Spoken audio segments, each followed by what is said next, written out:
Hey, happy Halloween! I am so excited. We've got a kiln opening for you. Well, technically I have got a kiln opening for you. And it just worked out so perfectly that when I glazed and fired the pieces, today's the day they'd be cool enough to unload, and it's Halloween. So it's great. It's always so fun. I want to share this mug I made a few years ago using Sandbow Underglaze decals, and it has mother of pearl luster on it and gold luster. That's why it's so shiny. I love it. And I have a bunch of tutorials on using decals, so go learn how to make these. Yeah, this is a zombie hand cemetery mug, and you might think, well, it's Halloween's over now, but you can use this mug all year long. It just depends. Like, I'm wearing my skeleton onesie. I don't just wear this on Halloween. Like, this comes out other days. There's some days you just need your skeleton onesie. All right, so this was a cone 5 firing. I did a 1 hour preheat to make sure the glaze was nice and dry before the firing actually started. If you don't make sure your glaze is dry and you just jump right into a fast fire, what can happen is your glaze can actually spit off the sides of your pieces and land on your kiln shelf, other pots, the wall of your kiln, or your elements, and you don't want that. So I always do a 1 hour preheat. That just makes sure everything is nice and dry. And if you glaze it a few days ago, you don't necessarily have to do that, but I always like to err on the side of caution, so why not? It doesn't hurt. It's just an hour. You can wait an hour. So 1 hour preheat, medium speed firing, that's about 10 to 11 hours in my kiln, with a 15-minute hold at the very end when it's at its top temperature. That allows the glaze just to completely mature, and if there are any organic matters left that need to burn out and come out through the glaze, and they can finish their job and not leave pinholes behind. So that's why I do that. Now this is an L&L E23T because it's tall. That means it's 23 inches wide and, well, 3 9-inch sections tall. So that's what, 27 inches. Yes, math today for everybody. They didn't say there was going to be math. There's always math in pottery. Sorry. Okay, so we're going to check this out. I've got a bunch of pieces in here that I'm really excited to share. And yeah, there are some Halloween pieces in here as well. So we're gonna get right to it. Yeah, there's a ton of great stuff on the top. So I'm gonna just bring you on in here so you can get nice and close. So you don't have to look at me. You can look at the pots because, you know, you can see me anytime. But these pots, they're only here for a limited time. No, I just made that up. Okay, well, I am teaching a workshop tomorrow, and the workshop is all about baking dishes, and here's one of the pieces I am going to teach folks to make. This is a hand-built baking dish. I used a new clay to me, Tucker's Bright White actually, so we'll see how this works as bakeware. And ideally you want bakeware that has a lot of grog in it or sand, but you really can use any clay you want. I know what you really want to know is what glazes did I use. These are both Amaco glazes. This is their Olive Speckle, their deep Olive Speckle on the inside, which someone said it looks like pea soup. So I was really afraid to use it, but it's actually a really nice olive. I'm not really getting pea soup vibes so much from it, but maybe you are, and if you don't like it, don't use it. But anyhow, I used it on the inside, and then the outside I used the Deep Sienna Speckle from Amaco. So it's their Deep Speckle line, which I believe consists of 2 whopping glazes. Maybe they have others, I don't know, I don't have them. But anyhow, that's what this is. 3 coats on the inside, 3 coats on the outside, and you can see the texture is still there. This is my ginkgo rolling pin, and it's just a really nice pattern for basically everything. And I was going to glaze it in a different glaze, but I hadn't used these much, and I thought, let's give it a try. Now what I really like is that these are a gloss base, and when you're doing bakeware, glossy glazes are best. That way your baked goods will release easy from your kiln. Yay! All right, so there's our bakeware. I'll put that off to the side. And I do have a class on ClayShare. If you want to learn how to make that, you can go check that out. Now the next thing we did is a tea set with a creamer, sugar, honey jar, and tray. And we made all these together. Here's the tray I did. The design here is from Coal Mountain Pottery. They make this rolling pin. The shape for this tray is my ruffled rectangle rim template that you can get on ClayShare Market. And I used the GR Pottery form on the inside to shape it. The way that I decided to glaze this, I used caramel underglaze from Speedball. I put it on the entire thing and then wiped back. And then I went in with Colors for Earth, and I wanted to make just a few highlights, and I didn't know how that would work with the caramel underglaze and the fact that I put a yellow glaze on top. But as you can see, it worked out great. So I used a few different colors. I believe I used Hunter Green and Leaf Green from Colors for Earth for the greens. And then the brown, you have to go back, we glazed this together and watch the video, but I think it was the raw umber. So I'll have to go check the video and see. And then I put my Buttercup celadon on top, the entire thing. So it's a really nice light yellow. And here's the celadon by itself, just sunshiny yellow, like all happiness in a bucket because it's a dip and pour glaze. So that's the tray, right? And then I decided to do this a little differently. I made a creamer, and this is a class we have. And all I did on this is the caramel underglaze with the Buttercup. So I didn't go in and hand color any of the flowers, but you could, and you see how they look here. And this clay is B-Mix. This is Laguna B-Mix on all of these. So I have a different clay that I'm working with, but I have this class with a template. You can go make this if you want to. Cute, right? We'll put that right there. And then it has a matching sugar jar. Now I did use different textures on all of them, but I glazed them all with the same glaze. So my thinking here was that, like bridesmaid dresses. So if you don't know about this, this is something brand new to you. Here you go, you're gonna get a little education.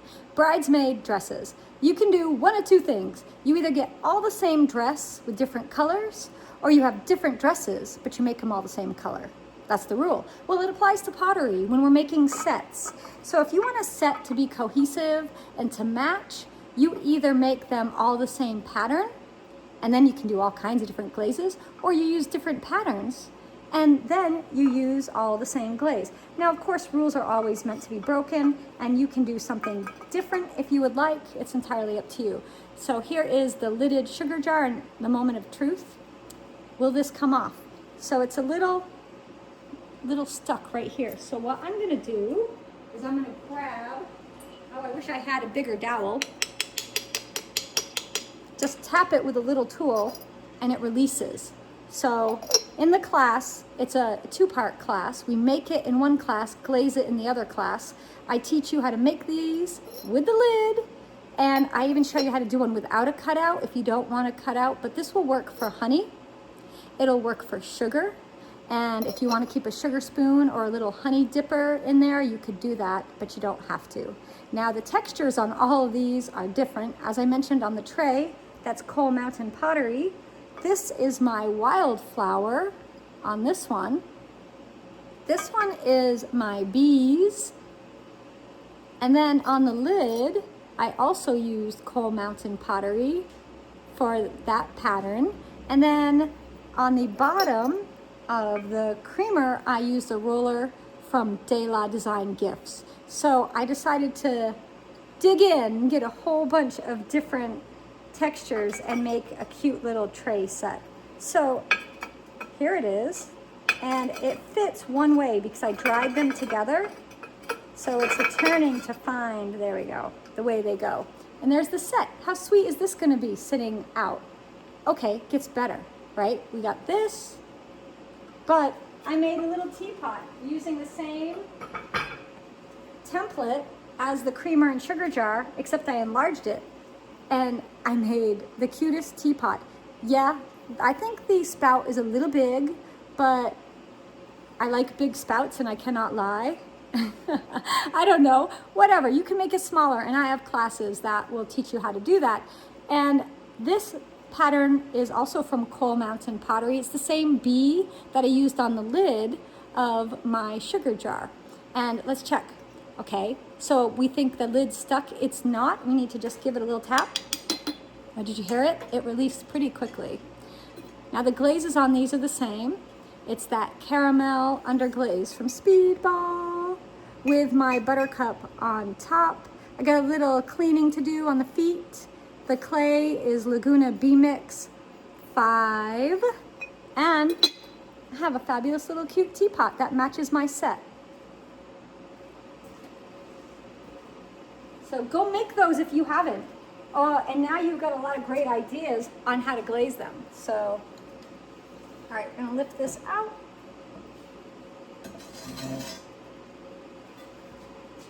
Oh, I do have a Halloween piece. I wasn't sure if I did one or not.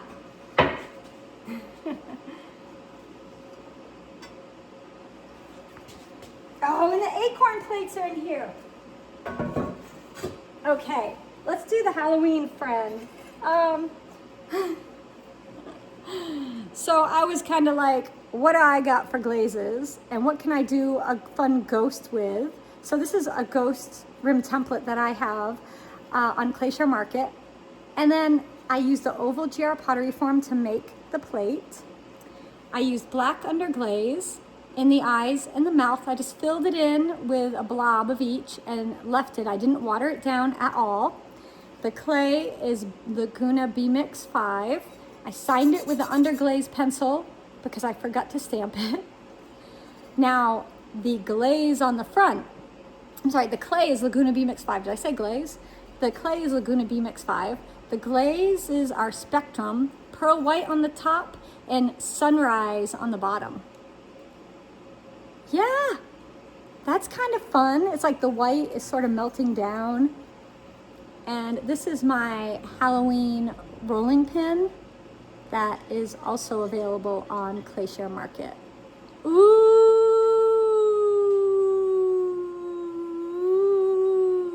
right?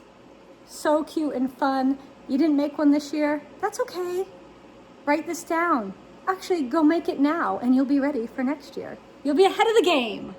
There'll be no holding you back next year. You'll have your Halloween things done.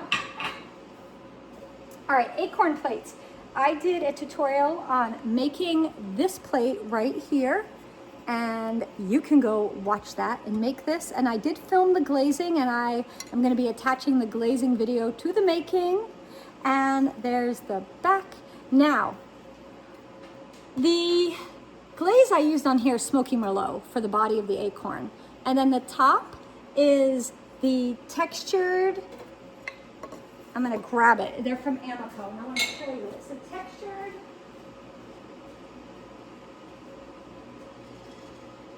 amber brown. Textured amber brown. That's the top. And Smoky Merlot for the bottom. And I really like these two glazes together. The clay on this is Laguna B-Mix 5 again. Same clay as I used a minute ago that you saw. Really sweet, turned out great, right? All right, really happy with this one. One acorn plate. Second acorn plate, I did that same thing with the olive, the deep olive speckle, and then the deep sienna speckle. These are okay. They're actually really, really cute, honestly. No, they're very cute with the orange and the green together. I do see one here I'm not happy with. This. So I had a glaze called Tuscany that had dried up, and these are from Amaco as well. It had dried up, and I kind of broke it up, and I was trying to make it so that the glaze, I'm actually gonna go grab it and see if I can show you.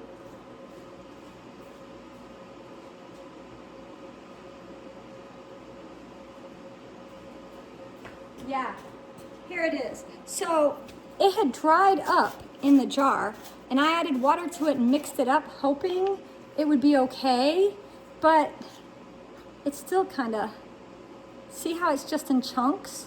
I need to scrape all of this out and put an immersion blend, put it in a container and use an immersion blender and like zhuzh, zhuzh, zhuzh, the whole thing up.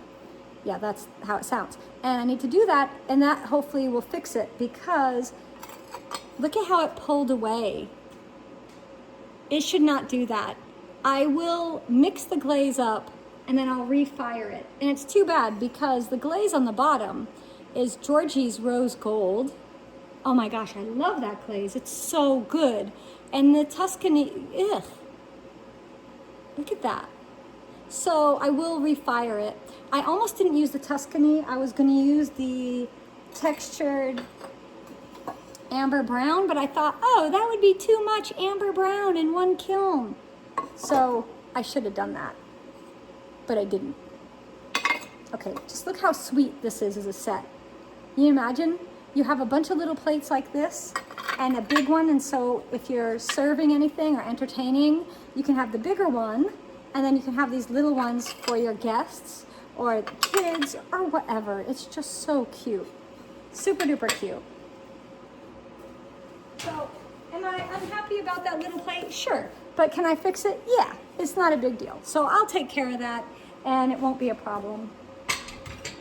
All right, moving on down through the kiln. All right, so trick or treat, right? Is it all tricks, all treats? It's never all one or the other. But I will say overall, so far, it's a treat. This kiln opening has been great. So it's, having one plate like that is not a big deal, not at all. Oh, more fun stuff down here.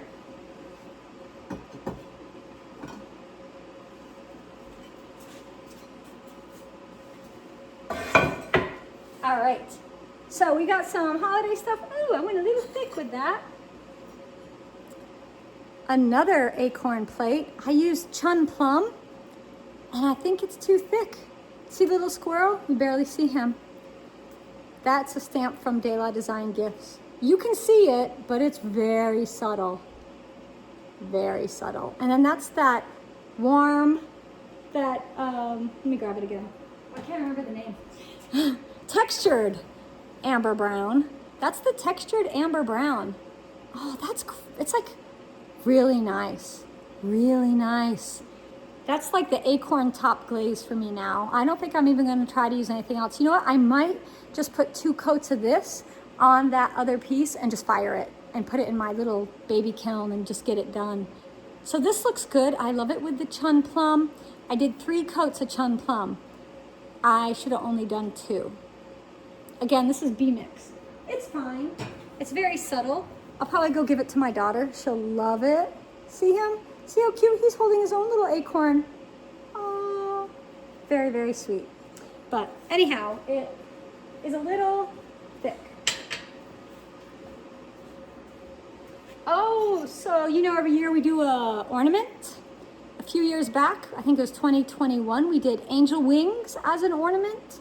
There's a template you can get as a free downloadable with the class on ClayShare.com. If you just go look it up, you'll find it, and it's there. The clay is Laguna 60. It's a wonderful speckled clay. I love it. It's one of my favorite clays. And then the glaze on this is also Sunrise from Spectrum. And I thought it would be more orange, but it's not. It's like beautiful. Oh, it's great. I love it. So this, very happy with this ornament. And then, interestingly enough, this is another one done in Sunrise.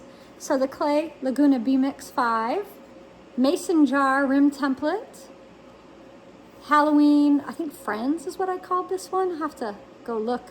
Rolling pin, and then just the Sunrise, nothing else, no other glaze. It's wonderful.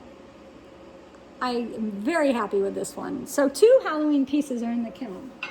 Yay! So that Sunrise makes a spectacular glaze. Laguna 60, this is a class we did where we took slabs and we threw them on the wheel and we made these deep dish plates. So this is, again, the Sunrise. And yes, I pressed alphabet pasta into the clay and left it, and it burned away. Yeah, and look how cute that is, but the glaze has filled it in enough so that I don't have all these weird indents that would be a problem with food. So this is sunrise on the piece on the inside, but I didn't do the rim. I did clear on the rim and clear on the outside, and you can see where the clear stops. And I just really like any area that food touches to be glazed. You don't have to, but I really like that. It's really hard to clean unglazed pieces with food on them. Like, it's hard to get food off. So this is a nice size plate. It's not huge, but this would be like a little breakfast plate or a sandwich plate, just a little cute small plate. Plus alphabet. You could put, okay, somebody gave me SpongeBob noodles. I am gonna do a SpongeBob. Yeah, a SpongeBob. How fun would that be? I mean, for me, but I mean, you can make it for kids if you want. But any pasta you have, you guys, there's some really crazy pastas out there. You could do some really, I'm not gonna say, I've seen pastas. You know the pastas I'm talking about. So if you wanna make some novelty pieces, there you go. All right, a couple more. This one I used Bougainvillea from Spectrum, and that's it, just Bougainvillea, nothing else. That's a really pretty pink with a bit of orange in it too. And this is made the same way as that other dish, except I put a little spiral in it. And go make these if you haven't. They're really fun. And I show you how to do it with a wheel, but you can do it with a banding wheel if you don't have a pottery wheel. So same Laguna 60 clay, and you can really see those specks in there. It's nice. 2 coats on this of glaze. And one more, same Laguna 60 clay, but with autumn purple inside. So that's the autumn purple. These are again from Spectrum. And the autumn purple can come out like really purpley sometimes if it's on a light clay. It's actually probably the same amount of purple, but the brown is coming through and sort of changes it a bit. But made the same way as those other plates. And this is my Moroccan tile rolling pin in there. But nice. Yeah. No blistering or pinholes. Great firing. Really nice. And then, switching over to some Laguna B-Mix clay. I did a gingerbread house mason jar. I used pearl white, also from Spectrum. And there's that autumn purple I was talking about. So let's just look at the autumn purple when you put it on a dark clay versus autumn purple on a light clay. It's great either way, I think. Love it. So I did the top and bottom with some autumn purple. Got a little drippiness going in here. I like the way that did it. I think it's really cute. But if you wanted to do it just white, could have done that. And I think that would have looked nice too. So that's the gingerbread house. This is the 7-inch rolling pin if you are interested in it. And this is the mason jar rim template from the set. And I use a GR Pottery Form rectangle in here to make the shape of the dish. The back only put 1 coat of glaze. You can really tell. So here's 1 coat of pearl white, 1 coat of autumn purple. See the difference? When you get more coats, it really changes everything. So if it's coming out like this or this, you need more coats. I must apologize for the glare. All right. Next. Getting down. I wish I could have spooky music playing in the background, but I would get hit with a copyright situation. So, alas, I'll just have to sing for you. Which, honestly, I'm not going to, but soon. You know, the 12 Gifts for Potters is coming soon. And that happens the Wednesday before Thanksgiving. So you'll get some too then. It'll be my 9th. Yeah. 9th year doing it. So I've done it a few times. Oh, talking about just using pearl white. I've got some just pearl white. Let's pull this off too.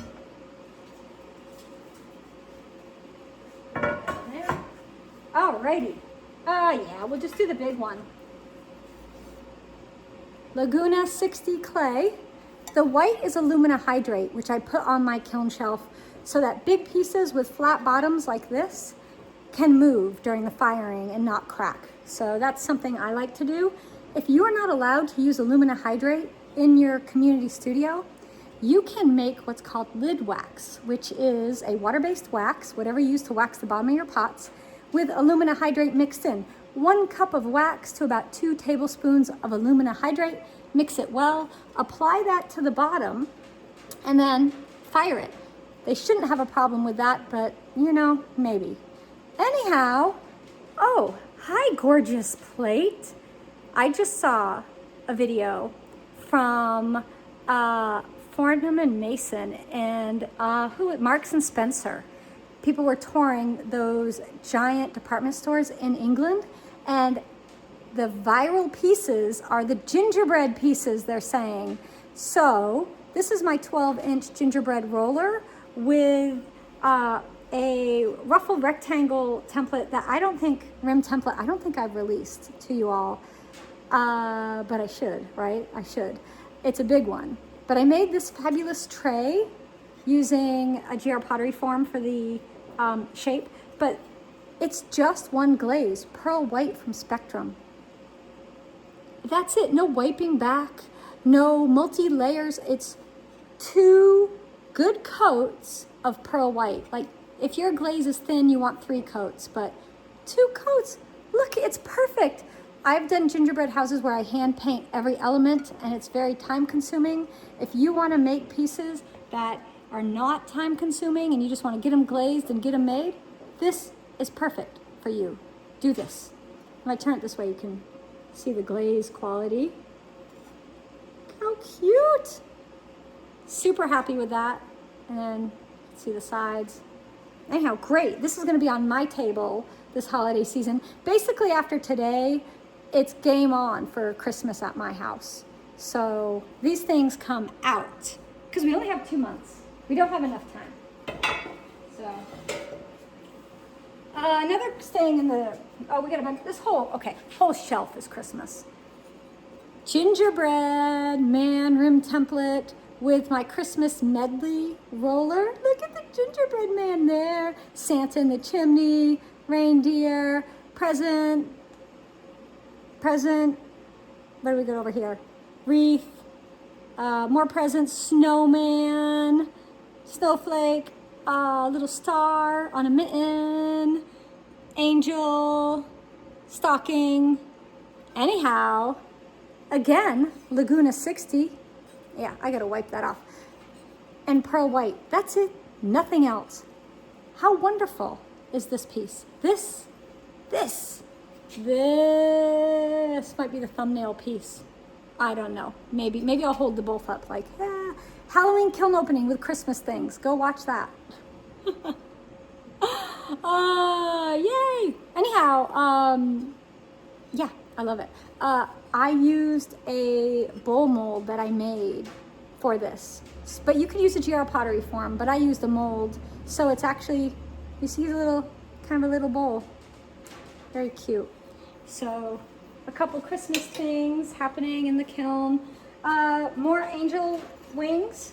This one I used, that's Kimchi. It came out just khaki. Kimchi can do that sometimes, but it's okay. And you really don't notice how khaki it is until you put pearl white against it. See the difference? So again, Laguna 60 clay, pearl white on the angel wings. I got 2 different angel wings. I think one's a cookie cutter I found and the other is my template, but I can't remember. Go watch the class and you'll know, and you can tell me which one it is. So 2 coats of each on these. Very cute. I still think I like the sunrise better, but you know, it's all good. It's all good stuff.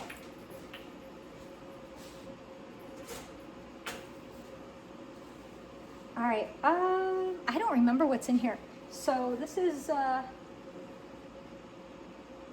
ooh, oh my gosh. My kiln brick has fused to the shelf. That's fun. Oh, did you hear that? I wonder why I did that. Okay, that's that one. Okay, got it off. Got to be careful when you lift your shells off. If your posts are stuck, what can happen is as you lift it up, the post comes with it and then it drops and it smashes your pieces. So, little warning. Oh, I remember now. Okay, another Christmas, same thing. I used the 7-inch rolling pin. I believe that was a 7. And I just freeform cut a rectangle and used the GR Pottery form. It's on the Laguna 60. But just a cute little plate for like sweets or something. I don't know. You figure it out. But pearl white, 2 coats. Wonderful. Great combo. So good. So good. Oh, actually, let me show you. Let me show you this. If you're like, oh, what's the difference between the 12 and the 7-inch rolling pin? It's just scale. It's the same design. I just scaled it down. So for smaller things, put it right up against it. See? Yeah. Okay, almost done. This was something we carved. We did a sgraffito tutorial, and then I put my chun blue on it to see what would happen. Didn't do too much, but it's not bad.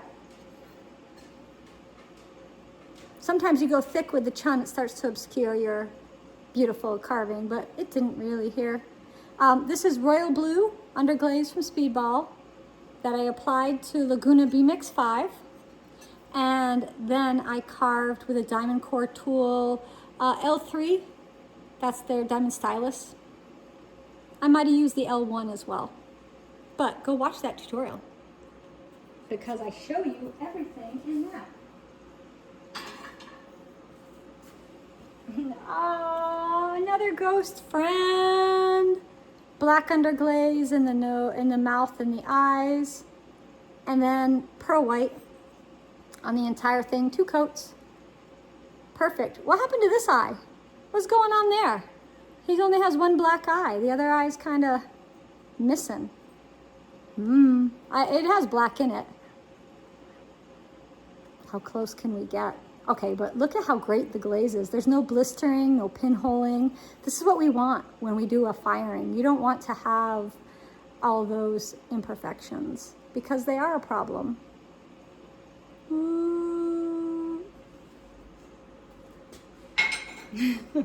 I have a long day. It's Halloween and I'm just starting out with this, so it's it's gonna be great actually. I have stuff to do for the workshop I'm teaching. I have to get ready.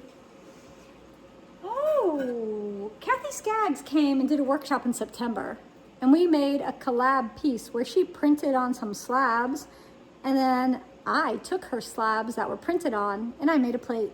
Yeah, I had the easy job. So the back is just signed and the front just clear glaze. These are Amaco inks that were used for the color, and Kathy showed how to layer. This was an in-person workshop and she has done so many videos with us. So if you go to ClayShare.com and you search up Kathy Skaggs, you can watch one of her workshops, one of her little tutorials with us. All right, let's see how this does. Oh, that post is firmly stuck. So, let me find the other ones. Let go. Okay, that one let go. That one let go. Excuse my reach, folks. I gotta see if this one let go. Yeah, okay. You can see the back of my head a lot, and I'm sorry. That's where you're like, is that what my hair really looks like?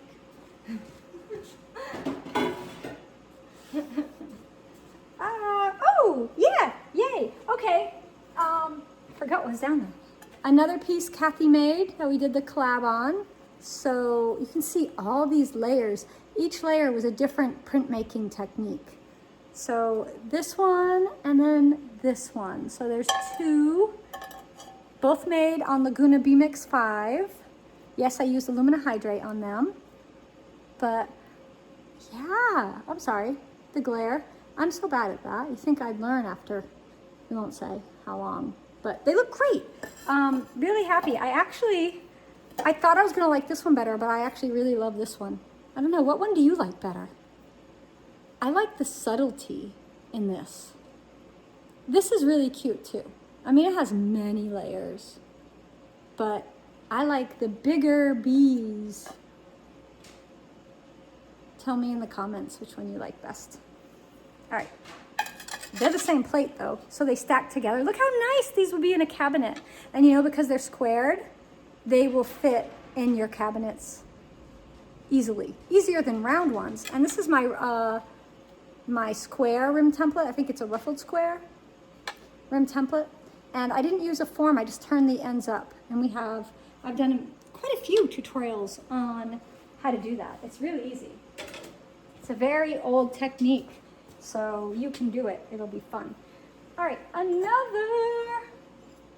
this is the Spanish moss glaze from Spectrum on Laguna B-Mix 5. And this is my, I think, plant baby rolling pin, or it's just a bunch of plants in pots.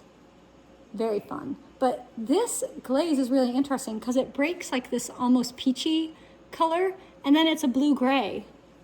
I find it a really interesting glaze.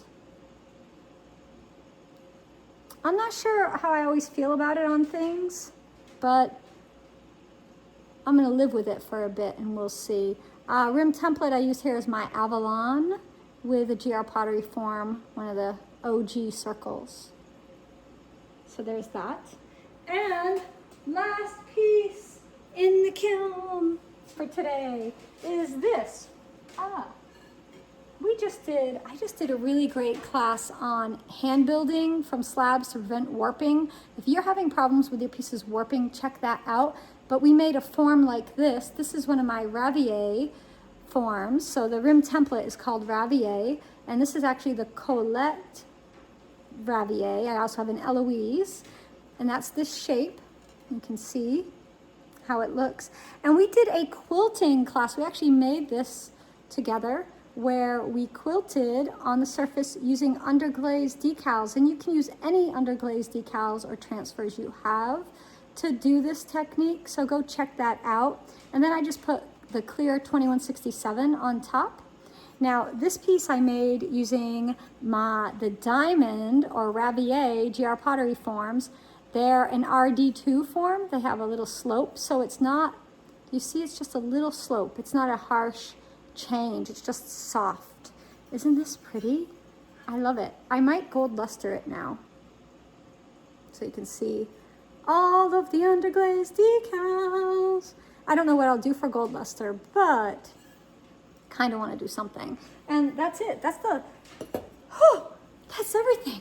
That's the whole kiln, folks. That's all she wrote. That's the Halloween kiln opening. And yeah, it's pretty good, right? I think it was really good. What piece was your favorite? Let me know. I'm really happy. There's only one piece I'm kind of bummed about, and that was the Acorn Plate, but I can fix that. I can refire it. It's not a problem at all. I think actually I'm super excited because it's Halloween for these cute little, I mean, right? Halloween. These are great and really fun. And I'm going to use them today. I've been talking too long. My voice is trying to quit on me. So I'm going to use these today because it's Halloween. And then I'll probably use them tomorrow too. I'll probably use them through the weekend because honestly, I have some ghosts in the cabinet and I use them almost every day for breakfast. They're this, I'll show you. I have a bunch that are this size and it works perfectly. So I use it almost every day. But look how cute this little set could be. Make it. Go make some. You will love it. But I really, really am in love with this acorn, the big one. Like, yeah, this one here. Pleasantly surprised by this glaze combo because I didn't think I would like it. So I really like that. The tea set, I mean, it's down there. It's not, it's behind my head. That. The tea set, yeah, that's pretty great. And the baking dish, because baking season is upon us. And since I'm teaching a workshop tomorrow, perfect timing. Now, I do have a class on making a loaf pan, so you can go hand build one. If you're a wheel thrower, I have classes on wheel throwing baking dishes, so you can go make those. I have a couple different ones.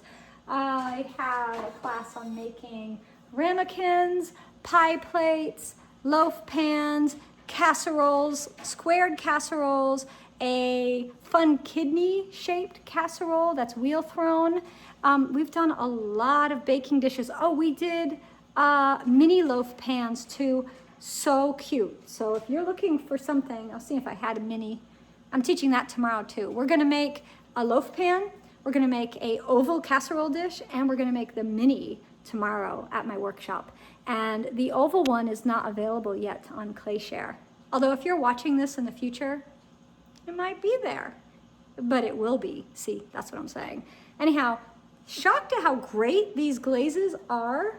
Didn't think I would like them. The only thing that could be better, actually, no, I think I got the solution, is if they did a purple, that would work with this. But honestly, I think the Smoky Merlot, I think these together. Like, how are you looking for a fall palette for your Thanksgiving table? I think I got you covered.